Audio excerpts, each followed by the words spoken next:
Power to the players.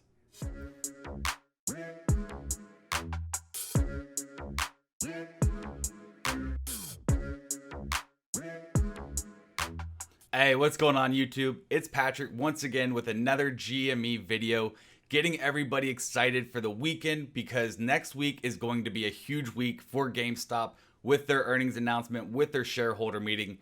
And I just wanted to talk about some of the possibilities that could possibly come from next Wednesday's announcement, next Wednesday's shareholder meeting. And if you're a GME holder, if you're a fellow ape, getting you excited because there's a lot of catalysts that could potentially happen over the next week or two. All right, so very first and foremost, starting off, once again, I've done a video already on this. You can go check out those videos down in the description below. But as you can see on the screen, that way, there we go. We have the NFTs announcement from GameStop set to come out July 14th, I believe it is. And this could be a insight into what GameStop is potentially setting up for the future. They could use NFTs for a potential crypto dividend. They could use it to make it a secure online gaming network where you can buy and sell games to one another or to the store, utilizing their own specific crypto, which they have come out with.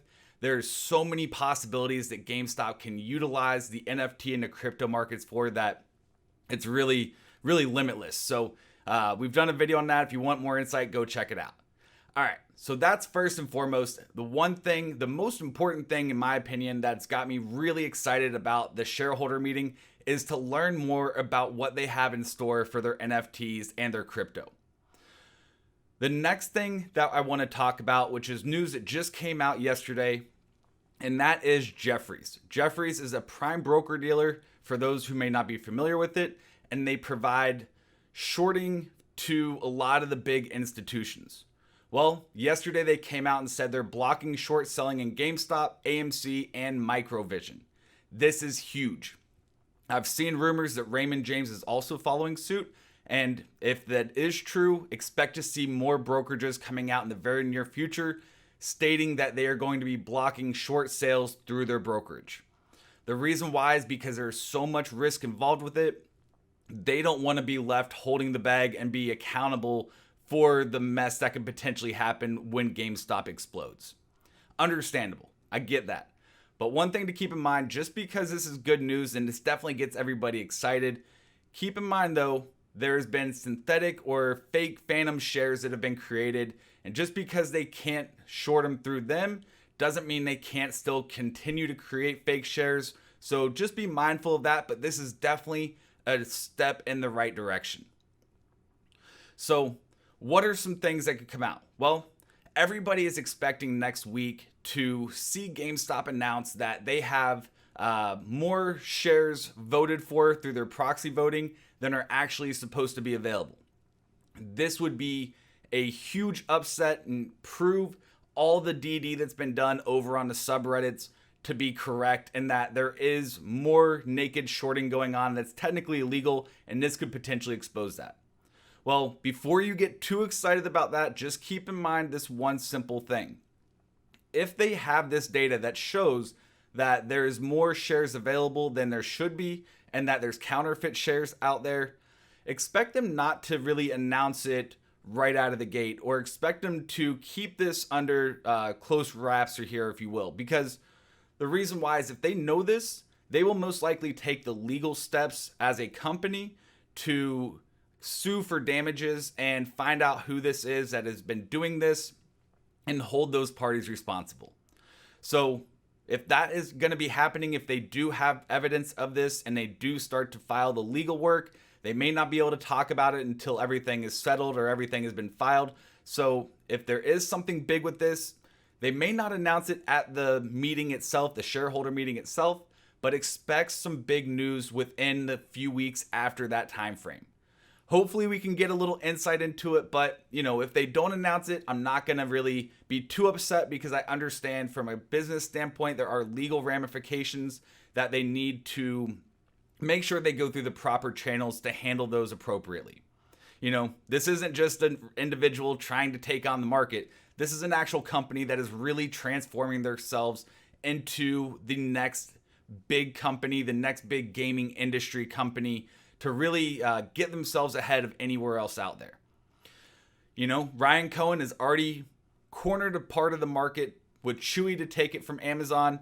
The gaming industry could be basically his way, or GameStop could be his way to enter the gaming industry to help him corner that part of the market away from Amazon once again. With some of the things that Amazon has with Twitch, this could really set them up for huge success in the future. Also, speaking of Ryan Cohen, I know he's not going to be at the meeting. I know that a lot of people are excited to hear his thoughts, but if we don't hear from him during the shareholder meeting, that's okay. Maybe they'll do a teleconference. He probably has a lot of stuff to do.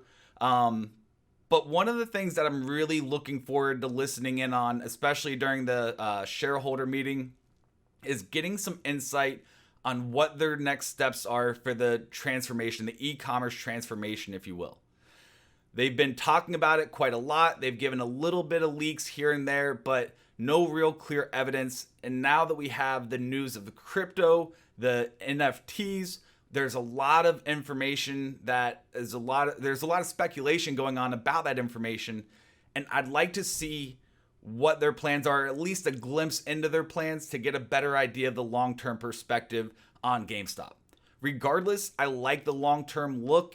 You know, I know a lot of people out there with me. I see them, talking about it on the subreddits, but regardless of, after the short squeeze, after the MOAS happens, if you will, I know there's a lot of people that are going to be going back into GameStop because of that long-term perspective that they have on it. And they believe in Ryan Cohen. They believe in the new board. There's a star-studded board taking over, and they have a lot of great ideas. And so far, they've been step-by-step changing the company and doing it for the better to help the individual retail investors and also bettering their own company themselves. I know there's been a lot of talk about mergers, reverse mergers, all that. Realistically, I don't see that as a big opportunity just because of what Dr. T has talked about on some of her stuff on Twitter, where she said even if they do a reverse merger, that wouldn't really help GameStop because it wouldn't liquidate those phantom shares or those synthetic shares, if you will, and that baggage would just be carried over to the new ID or new company under that reverse merger.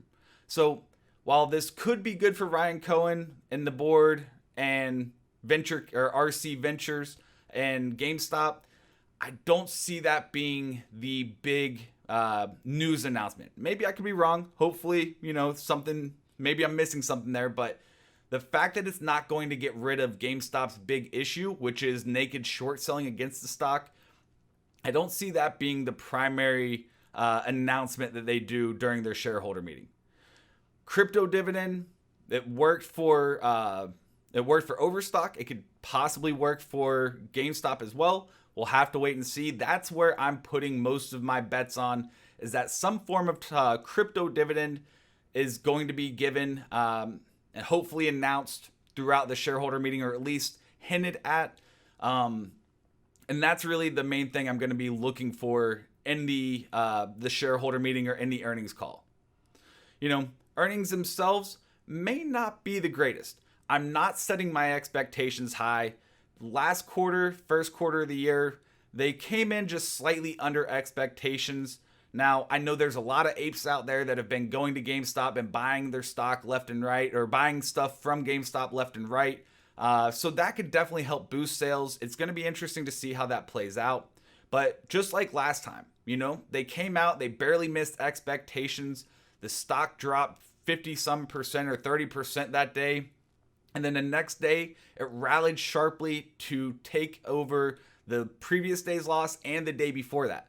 So it was able to regain that ground in one single day. So regardless of what the earnings are, if it's positive, that could definitely help the stock jump even higher. But if they are negative, it's not the end of the world.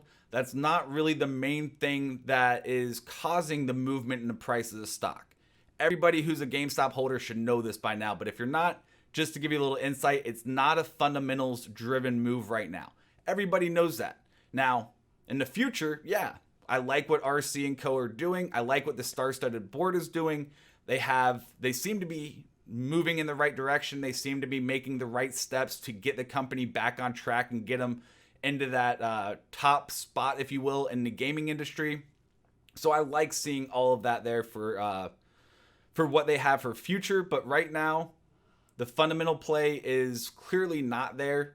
So maybe down the road, but regardless, if they come out with their earnings and it does blow the water or blow earnings out of the water, that would be one of the potential catalysts that could drive the stock price way higher than where it's been trading at recently. All right, so last but not least, I want to take a look at a technical look, show you guys what I was seeing. Got really excited earlier this week. Didn't get to do a update on it earlier this week. I wanted to get this out now because I won't be here next week to do an update. So expect another GME update, not next week, but the week after when I get back in town.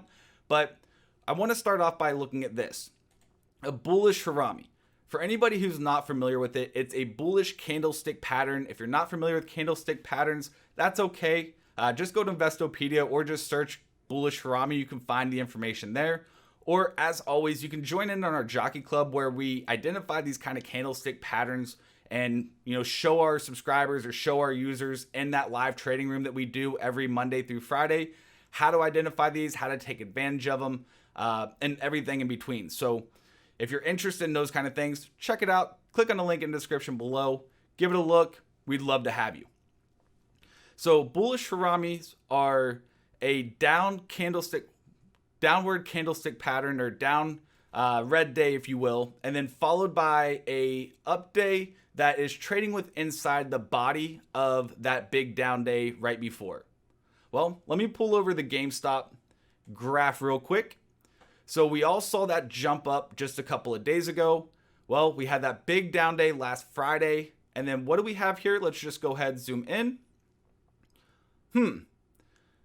All of the trading range here on the 1st of June was inside that red candle. Got confirmation the next day. So you had a bullish Harami. I know technicals aren't necessarily the biggest factor in this stock, but at the same time, it's good to see because a lot of the big institutions, a lot of the algorithms or trading systems out there base it off of these kind of moves. So we saw that bullish Harami here, got that big up day the next day on the 2nd, running it all the way up just shy of that $300 mark at $294. Been pulling back a little bit. I see this as a great buying opportunity myself. Not financial advice, take it as you will, but I like seeing this slight pullback, giving another opportunity to get some shares for the cheap before the shareholder meeting comes in. Also, just zooming back out, we do have that level of resistance right around 275, coming back from that last run up we had around March where we went to 350, just shy of 350, came back down to 172 in a matter of 20-30 minutes, and then closed the day out right around that 270 mark or so. So when I see this level of resistance. We need to see a break above that either Monday or maybe, there's still trading hours left today. We could see a big run up closer to the end of the day. But if not, I'm looking at Monday and Tuesday running into that Wednesday earnings call that's going to be after hours and hopefully see it break above that 275. Now, just looking at this chart, it's on a 6-month time frame. This has been a substantial run. Just a few days ago, just 2 weeks ago, we were trying to barely get above 180. Well, now we're trading at 250. This is huge. There has been no signs of any type of short squeeze. We have no crazy volume coming in, just, a little bit of run up, but nothing crazy. This is extremely strong for the stock. We've seen AMC go blasting off. We've seen Palantir. We've seen BlackBerry, all these other meme stocks, taking off the last couple of weeks. Whereas GameStop has just been slowly moving higher, chugging along, not getting a lot of media attention, which is A-okay with me because this sets us up for a higher base that when that explosion occurs, when the short squeeze starts happening with GameStop, expect it to go in astronomical figures. Everybody keeps saying 10 million is a floor, not a ceiling, a floor. Keep that in mind. But one thing I want to just point out there because I have this platform to be able to do so. So I just want to point this out. 10 million a floor or 10 million a share is very realistic if there is well over that 100% short float on the stock. Because at that point, they have to buy every single share available from you, from me, from institutions, from everybody to cover their short positions. And at that point, you get to list whatever price you want. But keep in mind, taxes. Everybody always talks about 10 million the floor. Now, after taxes, a good rough figure is 50% of that gain is going to go back to Uncle Sam. So instead of 10 million a floor, look at 10 million a floor after tax, which would be roughly about 20 million a floor. Keep in mind, you are going to have to pay taxes on your tendies. That is okay. I'd rather be paying tax on money I'm making than not paying tax on money I'm losing. Simple as that. And so with that, apes out there, keep in mind the aspect of taxes on your tendies. So make sure your floor, that 10 million floor, is after tax. Just throwing that out there because I don't see too many people talking about it. I see, posts talking about taxes. I see a post talking about the floors, but let's combine those two together and make sure that that floor is after tax. So if you guys are excited about their earnings statement coming up or their shareholder meeting coming up on the 9th of June, let me know in the comments below. What do you guys want to see from their earnings announcements, from their shareholder meeting? What do you guys expect the news to be? If anything, so far there seems to be a lot of potential catalyst over the next 2 months or so that any one of them could trigger an explosion in price higher. That 483 we saw back in January is going to look like child's play compared to what could potentially be in the next couple of months. So as always, let me know in the comments below what your guys' thoughts are. I'd love to hear it. And until next video, which will be after the earnings, take care, stay careful out there, and I'll see y'all on the moon.